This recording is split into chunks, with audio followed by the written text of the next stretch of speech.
Hey there, welcome to another exciting edition of Cambridge Inside Out. My name's Robert Winters. And I'm Judy Nathans. And we're in the merry month of May, the lusty month of May. It's May 2nd? May 2nd, Yeah. 2017. Right, So, we've entered May. yep. we've survived now 3.5 months Of the current administration, and we haven't. Oh, the Trump one. Yeah, we're not Well, immolated yet, so I figure. No, but Look at the bright side, right? Yeah. So, a few things, in addition to some of the usual things we like to point out on this program.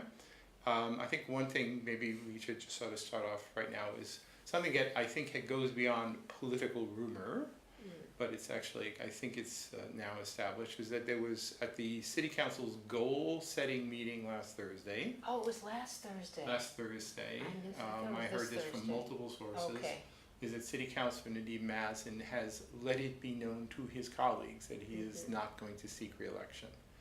So it's not official yet, but... Not official, and it's really up to him, and I want to be really clear that just because somebody says to his colleagues that that's his intention, he has every right to change his mind, and election papers, nomination papers for the seeking election will be available, I believe, beginning Monday, July 3rd.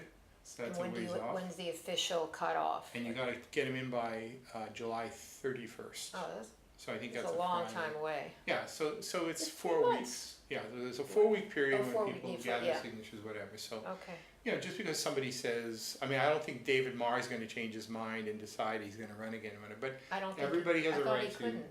Conflict of interest, the Cambridge. Oh, No, I guess he there wasn't could. technically, Yeah. but he let it be clear that Right, he's not he going to wouldn't seek do that. re-election. That was And that. Tim Toomey, we don't know about We yet. don't yet know about it. I do know about Tim Toomey that he I was suspect he'll stay. probably, but we'll see. There were people I think who were helping to retire any campaign loans he had as a kind of to try and convince him to run, but it's still his call. I've heard rumors of other councilors who have at least sort of second guessing whether they want to run again, but I'm pretty sure that right now, if indeed Judy Nathans carries through with this, that it'd be he and David Marr would be the only two who would not seek re-election. Which is not to say that, while not seeking re-election, he would not have a strong influence on the outcome of the election. Absolutely, right. I think had he been a candidate, or if he decides to be a candidate, he has now, at least in one election, sort of shown a desire to form a slate of candidates, somewhat of his own choosing. Though I certainly am not privy to how those decisions are made. And as a non-candidate, I'm sure he'll throw himself wholeheartedly into supporting a group of candidates who he considers to be, supportive of his point of view and manner. Yeah. Right? So I think that'll be a part of how the election shapes up.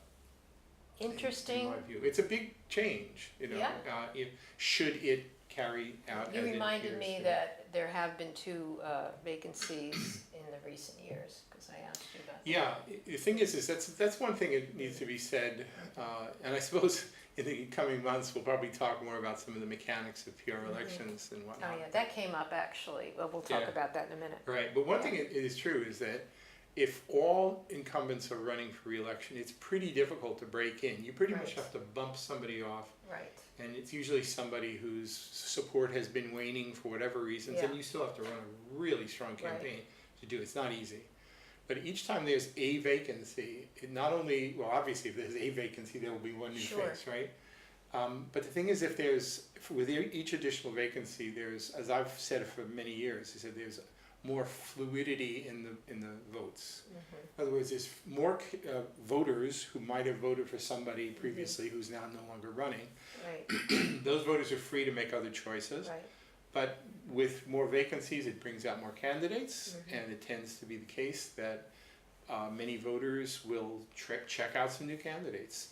As Glenn Kuchar often referred to as is the phenomenon of the pretty new face. Oh, which shiny is, new thing. Right, which has nothing to do with gender, by the way. It just has to do with Right, it's just because it's new and somebody who's new and different. Is, hey, let's check out who this candidate is. And there are some interesting new candidates that have emerged, and I think you will hear more from them.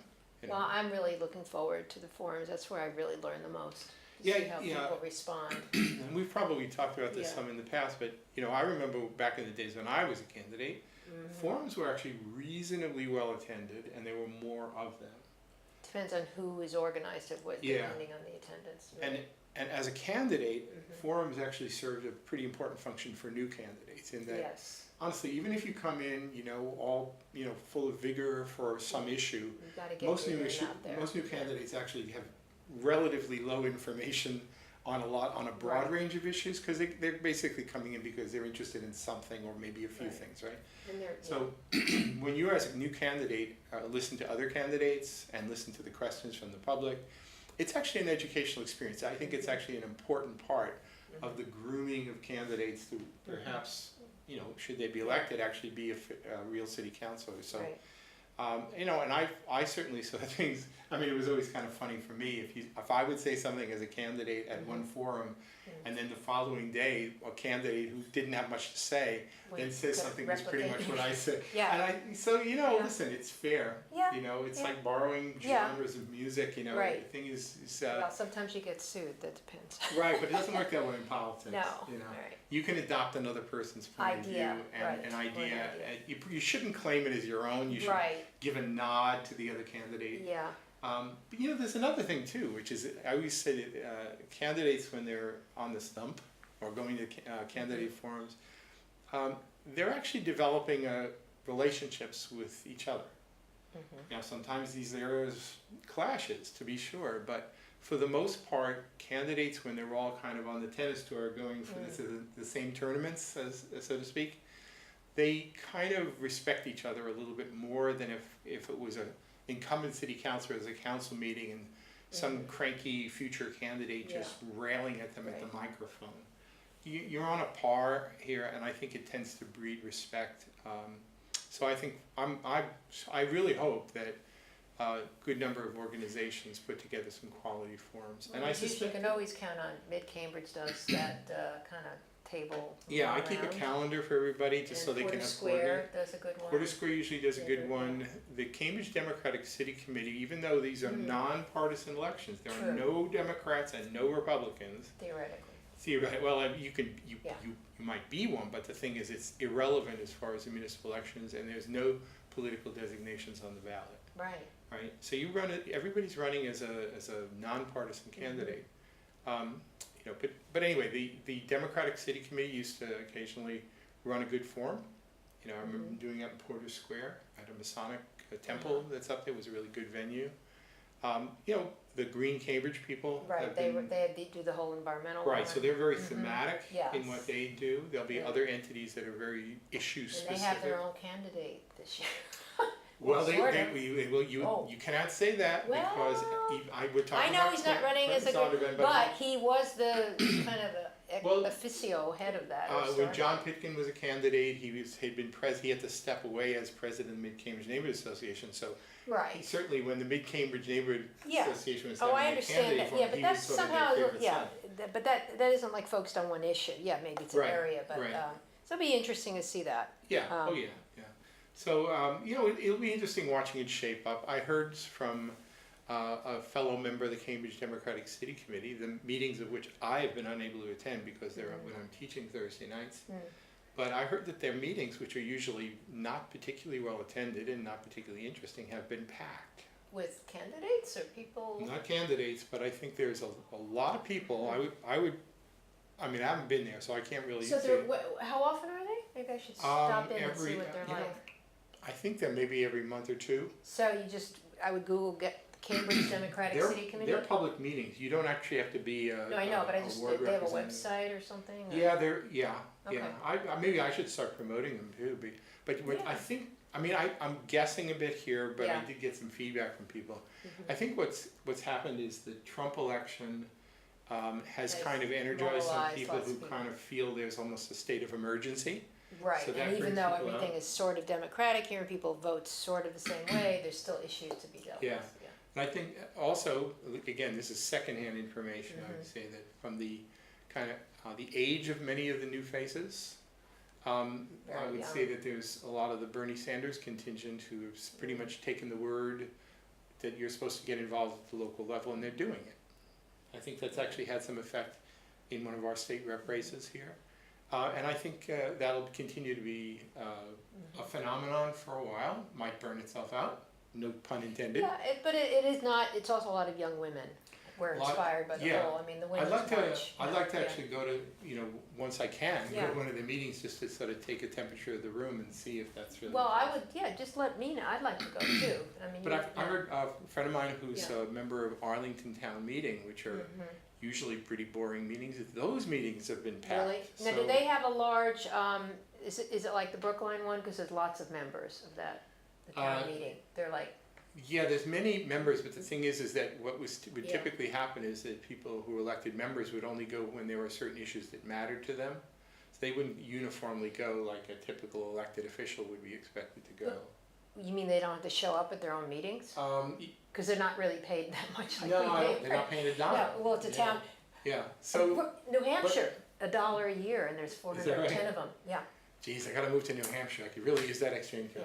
yeah. Right, but That's anyway, a state. I think it's fair to say, and Yeah. this may be a fleeting phenomenon, and Yeah. then we'll go back to uncaring, Right, but, because there's so much, yeah, I mean, apathy may come back, but for the moment at least, pretty maybe active. attributable to Yeah. the Trump election, maybe disappointment for the Hillary Well, Clinton all those defeat. people that didn't vote that said, And I think pretty clearly there is a part of that Sanders factor as well, because it's Yeah. and especially at Democratic Party functions, yeah, because there's a very much an intention of one sector to try and kind of take over from the evil DNC and how they were biasing Oh, I things see. toward their candidate who was Hillary Clinton. At least this is their worldview. So, I thought it was pretty democratic, the Democratic, I mean, like staunch. well, kind of- as many people point Yeah. out, Sanders has Yeah. never been a Democrat. No, So. no, but I'm talking about the Cambridge Democratic City Committee. Yeah, but the thing is, it was, honestly, it was the It's usual changing. suspects. All right. You know, Right. familiar faces Right. all. And I think, and it's a sort of, on balance, it's a good thing, is that there are new faces. How is it different from the ward committees? The ward committees, basically, you get elected to individual ward committees, and Yeah. then that makes you a member of the Cambridge Democratic City Committee. I guess that's what I'm Right. thinking of, So that the- I sort the of know those Cambridge Democratic faces. City Committee consists Okay. of the ward committee members, So you have to be plus elected. the officers who Okay. are typically also All right. ward committee members. Well, I would be very curious to know when the next meeting is. Yeah, I'd like to, hopefully it'll be after my spring, well, it will be after my spring semester at Harvard is over, so I'll be able to All right, well, I scoot may up go and maybe before go to that, some. we'll see, Yeah, so okay, we'll see, all right. you know. So do you wanna go to, before we? Yeah, actually, I want to sort of say a Why few don't- more things, so let me So just why sort don't of, you show them, let's just sort of at go as we least, can. So, just to get some faces. since ultimately, whether people like it or not, I just do these Cambridge candidate pages, many people will know this, right? And so I'm just gonna And go it's to these verbatim right what they here. give you, you don't edit Right. it, you don't do anything. Exactly, Right, exactly. that's very important to know and, that. I'm already getting some changes, requests Mm-hmm. for changes, like Jan Devereaux sent some changes Oh, good, the other day, but I haven't asked for anything yet. Right. Because it's so ridiculously early in the process. mm-hmm, But up until recently, I had about, maybe it was 25 pictures up there of people who I called possible Mm-hmm. candidates. okay, So after this news of the other day, I said, all right, well, now's the time, maybe we should change this from possible to probable. okay. So I weeded it out, so now you see 19 people who I would call. So meaning that they have filed with that entity that Well- collect money, or In the my, incumbents that? I think I can say Yeah, Ron Benjamin is actively raising money. Okay. He was on this program, and so he's a candidate. okay. Dennis Benzan, of all the ones who are the 19 He still hasn't pictured, said anything, he's the one who I consider very much iffy here, in that Ah. he floated a notion with a Cambridge Chronicle article Yeah. and Facebook postings and elsewhere, saying he's really thinking of it. right? Well, I but- bet this, Well, I think Mazen's, if doesn't run, it's Councilor gonna Mazin open up follows stuff, through yeah, on what he said last week, yeah, then that probably increases the influence it. likelihood that Dennis Right. would consider running again. okay. Dennis Carlone's running again. Yeah. Unless some magic happens, I think all the other incumbents, Are running you again, should presume that they're running again. okay, which is Leland's Leland, running Jan, again. Craig. The other candidates who are non-incumbents that you see either have fully announced, Okay, like Alana Mallon or Right. Sam Gebru Nadia Akamoto. They fully announced, right? Sumbul Siddiqui made her announcement yesterday. Oh, So she's officially in, even though Wow. she filed papers with the state and she's been collecting bunches of dollars in the meantime. So she's been a candidate, but now still she's looks like Mindy Kaling, but Right. there you go. she's and you know she's Cambridge most of her I life, know. I guess. So to she's in, CROS. right? Yeah. Vatsidi Sivanche, who I don't really know a whole lot. I've seen her at a Yeah. few things. She's really raising money. Is and she she's, the one that's a lawyer with the one She's of the got a other ones? website. Okay. I have to put in some links on the candidate pages to Okay. some of their candidate websites. But she's not a Harvard student or whatever, like Nadia. I believe she is partnered with a person who Okay. is a Harvard affiliate, but that's all I Alright. know. But she's out of college, I guess I'm asking. Yes, I Right. think some of these people are actively working as lawyers Right. in various public Mm-hmm. kind of roles. Nathan Taylor Thompson, I know nothing about, but he has filed papers with the state, raised a tiny bit of money. Who knows? But I suspect he may be part of a grouping of candidates. Sean Tierney announced. Right. Paul Toner announced. Quentin Zondervan announced. Right. So there are a few candidates whose pictures I took down, who I had up before, had been up there. Only because they, I think until I hear anything from now on, it says, all right, I'm really thinking of it. I'm not putting them up until that's such time. Okay. So Elon Levy may very well become a candidate. He was a candidate last time. Go back to us right now. Yeah, we could go back to us here, right? But I don't, we'll see. Paul Mahoney was a candidate last time. He still has money in his account, so maybe he still wants to do it. Who knows? He's related to David Marr. He would, so there was a chance because David's not running. Maybe a person Pick up some of his knows a lot of the same constituents, people might run. So that's why I keep him, now he's in the pantry here, waiting outside the kitchen, So, so I have like a separate file. I didn't put a link to it that says this is my other candidate. Okay. Nadeem Mazen is now in there because he's told people he's not running, but he could still decide otherwise. So, I'll keep him in the holding pattern. Gary Mello, who was railing at the Election Commission at today's budget hearing. I missed the public comment part. Yeah, well, you didn't. What was his? He's trying out for town curmudgeon, and I think he's got the job. I thought that was Robert. And I've liked him all along, but it's like, honestly, it comes a point where if you just start ripping into public officials just for the sake of ripping into them, it's not pleasant. you start losing your credibility, and you might want to tone it down, take a little advice, buddy.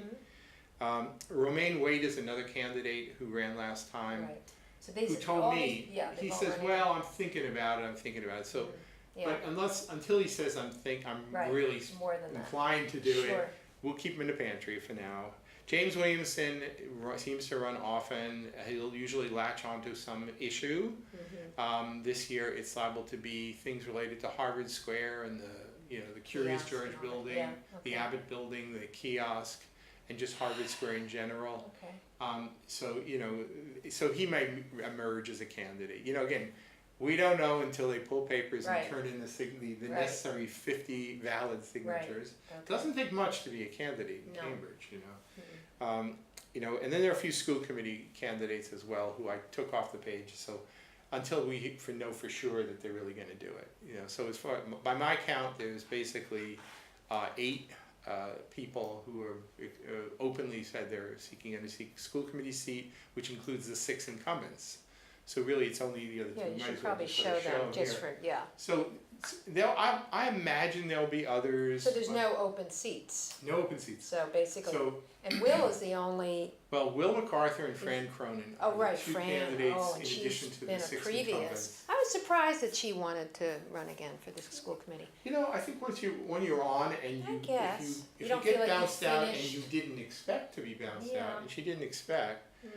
You might think, well, wait a minute, something wasn't right. Let's fix it, right? So you might try another time. So It we'll happened see. to someone else that was on it that didn't run again. I'm trying to think of what her name was. Nancy? Somebody? In my neighborhood. Yeah. Well, I think Nancy Tauber went out, That's. but I don't think she was defeated out, or was she? Yeah. Was she? I think forgot. so. I should know. She's a friend, but I forgot. And I'm the one I'm supposed to know, right? It's like mandatory, it's part of my job. Right? Unless I'm getting the name wrong, there were two people, one that had written a book, but I'm pretty sure it was Nancy Talbot. Yeah. So actually, a couple more things about it. Not that I want to absolutely obsess about elections, but people do take interest in it. It's sort of like the sports report, right? Well, especially given today's budget thing. Yeah, exactly. But I did mention that tends to be a history that when there are one or more, especially if there are more than one vacancy, like there appears to be, we're heading toward is the city council. Yeah. There's a little more movement of ballots. There are other factors as well that suggest a much more fluid election this year, I think. But the thing is that typically this increases the likelihood that an incumbent can get bounced out. So, for example, even with the two open seats. In 2013, Henrietta Davis and Marjorie Decker chose not to seek re-election, Right. for various reasons. And that year there were 4 new people elected. So there were 2 to replace but also Ken Reeves and Minka van Busekom were defeated as incumbents. So that's interesting to me. Can you explain that, given that you would think that they would be secure having 2 open seats? I think if I really thought hard about it, I might be able to try and quantify it to some degree. I think, but let me not. Okay. I think basically it's just it can happen. If you look at election results going back over the years, you clearly see that a vacancy or multiple vacancies usually highly increases the likelihood of an incumbent being defeated. So, but maybe there's more excitement on the people getting in new people and stuff. Yeah, I mean, it brings out new candidates. That's a part of it. There are reasons, I suppose. So anyway, there are a few other things that I think I might add to this. And again, some of this is just personal point of view, to be sure. But for example, many people I think they've sort of chosen to be aligned, was Dennis Carlone, Jan Devereaux, Nadim Mazen. But Mazen was sort of different. He had ran his own slate, but he was endorsed by the Residents Alliance, so he was sort of thought of as one of that crowd, right? Some people have sort of jokingly referred to them as the 3 amigos, right? Okay. The thing is though that it's never been a perfect match. I mean, Nadim Mazen, by his own words, is radical. He believes in radical disruption, politics, whatever. Jan Devereaux may be in some ways, but she's also very much, I think, a traditional, homespun kind of, good representative of West Cambridge. And Dennis Carlone too. I mean, he has these long-standing professional credentials. I don't see him as a radical in any way. More statesman-like. More and potential. But the thing is, I actually could see them, both of those candidates, actually getting a little political advantage from this, in the sense that now they don't have to kind of answer for the sort of the other. They can just be a strong individual. Which I think they have actually made that case. I think they've been making that case. Carlone, I think actually Jan Devereaux too. She's becoming kind of a counselor for everybody. I give her a lot of credit, and in fact, I'll say straight out, in terms of just doing what you say you believe in. For example, so whether it's fair or not, this notion about taking money from developers or taking money from outside Cambridge to fund your Cambridge campaign. Jan Devereaux, above all, has just basically, she's almost all Cambridge money and refused to take money from sort of the high rollers, right? Well, I think she knows how to live with less too, and this is her full-time job for her too. She gave up another job. So I give her a ton of credit running. I mean, I wish all of them would do that. To me, it's more than generous. I may disagree with her on some things, exactly. But that's different. I mean, I think being a good, she shows up candidate, and she does. She was at. Good for her. We can talk about that, but she was at the Cambridge port. Yeah. She was a guest. Now, of course, again, just talking about some of the political realities. I mean, I certainly didn't escape my attention that in the last election of the Residents Alliance endorsees, she was the woman candidate and that was very beneficial for her. If there are multiple women candidates who are coming out of, and I suspect there will be, who will be endorsed by groups like Residents Alliance, then one of the realities of proportional representation elections with transferable votes is that people who have similarities to you, either philosophically, gender-wise, geographically, whatever, are actually competitors. Right. You're sort of fighting over the same pool of voters. So with more women candidates, some of the women councilors may actually have to sort of think about that. You know, there may very well be a kind of a move to sort of present some women candidates in a unified way to promote them all. You know, slate politics has some advantages. Feeling that maybe. There's no organization to do No. it, really. And some of those women may not want to align themselves with that either. Well, that's right, and some candidates, like when Minka Van Buzikum last time ran, She was on her own. and she didn't want to be Right. thought of in terms of gender. I think maybe in retrospect, since Or she even lost on a by- slate right, of any sort. yeah, in retrospect, Yeah. maybe it would have worked. Yeah. Her political fortunes may have worked otherwise had she Right. chosen to do so. Right. I mean, you know, I can go either way on the slate phenomenon, but there did seem to be some effect in the last election or so.